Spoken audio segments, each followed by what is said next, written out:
Cockroach जनता party जेनज़ीज का गुस्सा है। ये वो कॉकरोच हैं जो आपके सरकार की ताबूत में आखिरी कील ठोकेंगे। देखिए, युवाओं के नाम पर वोट तो सबने मांगा, लेकिन युवाओं को रिप्रेजेंटेशन किसी ने नहीं दिया। तो भारतीय जनता पार्टी को टक्कर दे देती है डिजिटली प्लेटफॉर्म पे। लगता है कि आने वाले वक्त में इन जेनज़ीज की जो एक बड़ी जगह होगी वो हमारे दल में होगी। इस वक्त हमारे साथ पूजा शुक्ला जी मौजूद हैं। जानेंगे कॉकरोच जनता पार्टी का क्या है मैटर जो इतना वायरल है। रातों रात मिलियंस में फॉलोवर्स हो गए हैं कॉकरोच जनता पार्टी के। कॉकरोच जनता पार्टी जेनज़ीज का गुस्सा है, जो देखने को मिल रहा है। और आप देखिए ना कि कितना गुस्सा है लोगों के अंदर, सिस्टम से कितना नाराज़ हैं लोग बदलाव चाहते हैं। और उसी बदलाव में एक मुझे लगता है कि एक लोगों ने अपना जो सिंबॉलिक गुस्सा था वो कॉकरोच जनता पार्टी को जो फॉलो किया है, या जो डिजिटल एक ट्रेंड है, क्योंकि देखिए ये जो दौर है ये जेनज़ीज का दौर है। और जेनज़ीज बहुत क्रिएटिव हैं, या कह सकते हैं जो आज का डिजिटल एरा है उसमें गुस्सा दिखाने का भी तरीका अलग अलग है। तो जिस तरह से नीट का एग्ज़ाम लीक हुआ, या लोगों के पास एम्प्लॉयमेंट नहीं है, या जिस तरह से फ़ी हाइक हो रहा है, या और तमाम जो यूथ के साथ, ख़ास तौर पर यूथ के साथ जो मुद्दे आ रहे हैं। और आज का यूथ चाहता है डेवलपमेंट, आज का यूथ चाहता है पॉजिटिविटी, एम्प्लॉयमेंट, प्रॉस्पेरिटी।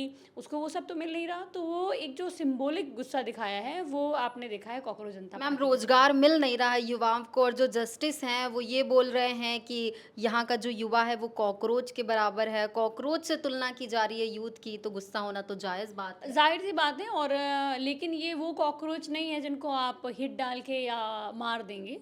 ये वो कॉकरोच हैं जो आपके सरकार की ताबूत में आखिरी कील ठोकेंगे। ये वो लोग हैं, ये वो जेनज़ीज़ हैं, ये वो यूथ है जो चाहता है कि देश में परिवर्तन हो। और ये जो वर्तमान सरकार है उसके प्रति गुस्सा है लोगों का। तो आप सोचिए कि जब इतनी बड़ी संख्या में लोग डिजिटली ऐसी पार्टी को जिसको अभी जानते नहीं हैं, या एक एक पार्टी क्रिएट हुई और उसको सपोर्ट कर रहे हैं लोग, तो ज़ाहिर-सी बात है कि आने वाले वक़्त में ये भी बताता है ये कि जेनज़ीज़ परिवर्तन चाहते हैं और परिवर्तन होगा। एक और मुहिम चल रही है सोशल मीडिया पर कि लोग कह रहे हैं रील्स के माध्यम से कि अब ये नहीं पता लगाना पड़ेगा कि देश में कितने बेरोजगार हैं, क्योंकि जो कॉकरोच जनता पार्टी का सोशल मीडिया अकाउंट है उसमें कई मिलियंस में फॉलोअर्स हैं। हाँ, तो ये देश के नौजवान जो हैं वो कितने एम्प्लॉयड हैं, आप देखिए ना कितना एम्प्लॉयमेंट है। या हम लोग इतना युवा देश है हमारा, उसके बाद भी जो रोज़गार है या जो एक उचित प्लेटफ़ॉर्म लोगों को मिलना चाहिए वो नहीं मिल रहा है। और ये सबको पता है। जेनज़ीज़ के मुद्दे अलग हैं, वो जब से बड़े हुए हैं, या अगर ये 2000 बाद की जनरेशन की बात हो रही है, तो आज जो 2000 में बॉर्न हुआ या उसके बाद बॉर्न हुआ है वो 25-26 साल का हो चुका है।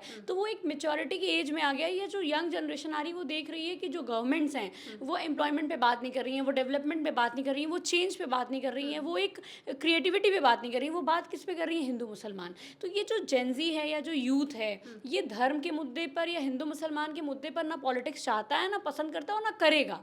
ये कॉकरोच जनता पार्टी ने साबित किया है कि अगर आप जो मुद्दे हैं, जो यूथ के मुद्दे हैं, अगर आप उन पे काम करते हैं, उन पे बात करते हैं, तो ये जो अभी डिजिटल समर्थन मिला है, आने वाले वक़्त में आप देखिएगा कि एक नई चीज़ आपको निकल कर के आएगी कि जिस तरह से और जगह आंदोलन हुए, वैसे ही आंदोलन हो सकता है भारत के अंदर भी हो। कई सारे जगह पे आपको देखने को मिला होगा जहाँ पे जेनज़ी उग्र रूप धारण कर लेता है, वहाँ सत्ता चली जाती है। तो अब 27 में क्या जेनज़ी जो है सरकार को दिखा देगा? देखिए, युवाओं के नाम पर वोट तो सबने माँगा, लेकिन युवाओं को रिप्रेजेंटेशन किसी ने नहीं दिया। तो जिस भी दल ने युवाओं को रिप्रेजेंटेशन दिया है, ये पूरे कॉकरोच जनता पार्टी हो, या ये यूथ हो, या जेनज़ीज़ हों, वो सारे उसी पार्टी को समर्थन करेंगे। और मुझे लगता है उत्तर प्रदेश में अखिलेश यादव जी जैसा लीडर दूसरा कोई नहीं है, क्योंकि वो जेनज़ीज़ के मुद्दे भी समझते हैं, वो यूथ के मुद्दे भी समझते हैं। और कहीं न कहीं उन्होंने जो ये सीजीपी है, कॉकरोच जनता पार्टी, इसको सपोर्ट भी किया और कहा कि युवाओं में इतना गुस्सा है, युवा परिवर्तन चाहता है, और देश के प्रधानमंत्री को और उत्तर प्रदेश के मुख्यमंत्री को सोचना चाहिए। बीजेपी ने तो लोग कह रहे हैं कि डर के मारे जो है उनका एक्स अकाउंट डिलीट करवा दिया। हाँ, बीजेपी तो डरी हुई है। अच्छा, अभी तक आप देखिए कि लगातार पत्रकारों को जेल भिजवाया जा रहा था जो सवाल पूछते थे, या जो यूट्यूबर्स थे, या जो भी ऐसे लोग थे, इन्फ्लुएंसर्स थे जो सरकार से सवाल पूछते थे, उनके अकाउंट सस्पेंड कराए जाते थे। रातों रात एक पार्टी जो भारतीय जनता पार्टी को टक्कर दे देती है डिजिटली प्लेटफ़ॉर्म पे, तो ज़ाहिर-सी बात है कि भारतीय जनता पार्टी को ये बात हज़म नहीं हुई। और उन्होंने डर के मारे कह लीजिए, या उनको ये समझ में आया कि ये अगर जो सीजीपी है, अगर इसके फॉलोअर्स ऐसे बढ़ते रहे या इनका सोशल मैसेज ऐसे जाते रहा, तो वो दिन दूर नहीं कि भारत में भी सत्ता परिवर्तन होगा और वो करने वाले यही जेन ज़ी होंगे। तो सपा किस तरीके से सपोर्ट करेगी अब जेनज़ी देखिए, को? समाजवादी पार्टी तो अपनी पार्टी में भी जेनज़ीज़ का स्वागत करती है और इस तरह का जिन लोगों ने भी इनिशिएट लिया, वो दिखाया कि सिंबॉलिकली कितना परेशान है, बट हमें एक डेवलपमेंट का मॉडल तो लेके चलना ही है। तो मुझे लगता है कि अखिलेश यादव जी ने जो सपोर्ट किया है या जेनज़ीज़ से जो उनका रिलेशन है या जो जेनज़ीज़ उनको जिस तरह से पसंद करते हैं, आप देखिए ना कि मानिए अखिलेश यादव जी किसी भी प्रोग्राम में जाएँ, तो आपको सबसे ज़्यादा कौन लोग दिखते हैं? यूथ के लोग दिखेंगे, सबसे ज़्यादा आपको उसमें यंग जनरेशन दिखेगी। तो हमारी पार्टी तो ऑलरेडी रिप्रेजेंटेशन देती है और यूथ के साथ है। तो हमें लगता है कि आने वाले वक्त में इन जेनज़ीज़ की जो एक बड़ी जगह होगी वो हमारे दल में होगी और हम लोग उनका स्वागत करते हैं। बहुत-बहुत शुक्रिया। पूजा शुक्ला जी का ये कहना है कि जो जेनज़ी है, उनके लिए अगर कोई काम करेगा आने वाले समय में तो वो सपा की गवर्नमेंट करेगी। अब देखते हैं 27 में जेनज़ी किसके साथ जाता है, सपा का दामन थामता है या फिर से एक बार भाजपा की सरकार बनती है। फिलहाल के लिए बस इतना ही। आप देखते रहिए रेड इंक। मैं हूँ आपके साथ श्रेया शुक्ला, कैमरा पर्सन समीर अख्तर के साथ लखनऊ।